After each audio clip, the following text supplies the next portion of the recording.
मायके भूलना होगा। आज रीता की बहन रागिनी की शादी थी। रीता की हालत पिंजरे में कैद चिड़िया की तरह थी, जो फड़फड़ा रही थी उड़ने के लिए, पर उड़ नहीं सकती थी। 10 दिन पहले शादी का कार्ड लेकर आए थे रीता के पिता, पर सासू माँ ने बाहर से ही भेज दिया, मिलने तक नहीं दिया। सासू माँ से रीता कहती है, माँ जी बस एक दिन जाने दीजिए, मैं आ जाऊंगी। ये तो तेरी बहन को समझना चाहिए था।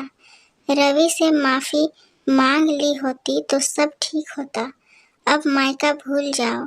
माँ जी, अगर गलती रागिनी की रहती तो मैं खुद उससे कहती माफ़ी मांगने को। जब तुमने खुद अपने लिए गड्ढा खोदा है तो मैं क्या कर सकती। उधर रागिनी फ़ोन कहकर कहती, दीदी अगर आप नहीं आई तो मैं शादी नहीं करूँगी, आपको आना है मेरी शादी में। जब से गई हो पराई हो गई हो। समझ नहीं आ रहा था रीता को कि वह क्या करे। रीता सोचते सोचते अतीत में चली जाती है। याद आता है उसको अपनी शादी का दिन। 2 साल पहले बड़े धूमधाम से रीता और विवेक की शादी हो रही थी, पर शादी में सासू माँ का भतीजा रवि रागिनी से भद्दा मजाक करता है, उसे टच करता है। बस गुस्से में रागिनी ने एक थप्पड़ जड़ दिया। रवि को अपनी बेइज्जती लगी और वहाँ से तुरंत घर आ गया।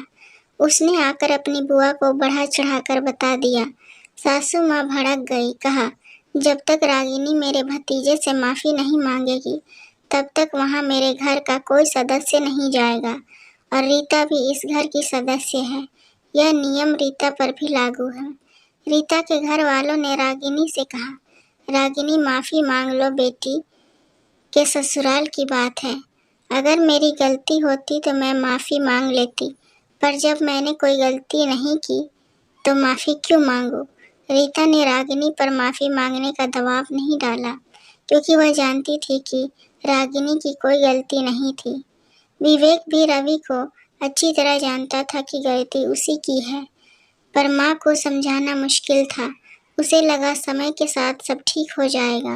विवेक आज ऑफिस से जल्दी आ गया तो रीता को एक उम्मीद की किरण दिखी मायके जाने की। अरे बेटा, इतनी जल्दी आ गया। रागिनी की आज शादी है। रीता तुम तैयार हो जाओ। रीता की आंखों से खुशी के आंसू छलकने लगे। सुनकर यह क्या कह रहा है? बेटा, तू अपने भाई की बेइज्जती भूल गया जो तू इसको लेकर जा रहा है। माँ, मुझे अच्छी तरह याद है, अगर मैं होता रागिनी की जगह तो एक नहीं 2 थप्पड़ मारता। सारी फसाद की जड़ रवि था, ये आप अच्छी तरह जानती हैं। उसका तो नेचर ही है लड़कियों को ताड़ना और कमेंट पास करना। इसकी वजह से वह कई बार मार खा चुका है, फिर भी आप उसी के फेवर में थी। क्यों वह लड़के वालों की तरफ से गया था? मुझे लगा समय के साथ आप समझ जाएंगी, पर आप तो और भी उसी बात को लेकर पड़ी हुई हैं। देखा जाए तो माफ़ी रागिनी से रवि को मांगनी चाहिए, और अगर आज मैं रीता को रागिनी की शादी में नहीं ले गया तो मैं खुद को माफ़ नहीं कर पाऊंगा। सासू माँ चुप हो गई। उन्हें समझ आ गया था कि विवेक सही कह रहा था। रीता आज बहुत खुश थी। शादी के बाद पहली बार मायके गई, प्यारी बहना की शादी में। सासू माँ के पैर छुए तो सासू माँ ने रोका नहीं। रास्ते में विवेक ने कहा, मुझे माफ़ कर दो रीता, ये कदम मुझे बहुत पहले उठा लेना चाहिए था। मुझे लगा था माँ समझ जाएगी, पर ऐसा नहीं हुआ। आप माफ़ी मत मांगिए, जब लिखा रहता है तभी होता है। समझ लीजिए कि मेरा मायका जाना आज ही लिखा था। मायके पहुँचती है तो देखती है रागिनी रूठी बैठी है। माँ समझा रही है कि बेटा तैयार हो जाओ, बारात आने वाली है। मैंने कह दिया जब तक दीदी नहीं आएगी मैं शादी नहीं करूँगी। दरवाजे पर खड़ी रीता सुन रही थी। वह अंदर जाती है, कहती है, ये क्या रागिनी, बेचारे राहुल का तो सपना ही टूट जाएगा और इल्ज़ाम मेरे सर पर आएगा और कल के पेपर में छप जाएगा।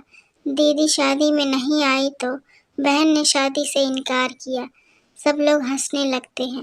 रागिनी रीता के गले लग जाती है। दीदी बहुत लेट कर दी आने में। कहा, देख अभी तेरी बारात नहीं आई है, अब चल मैं तुझे अपने हाथों से तैयार करूँगी।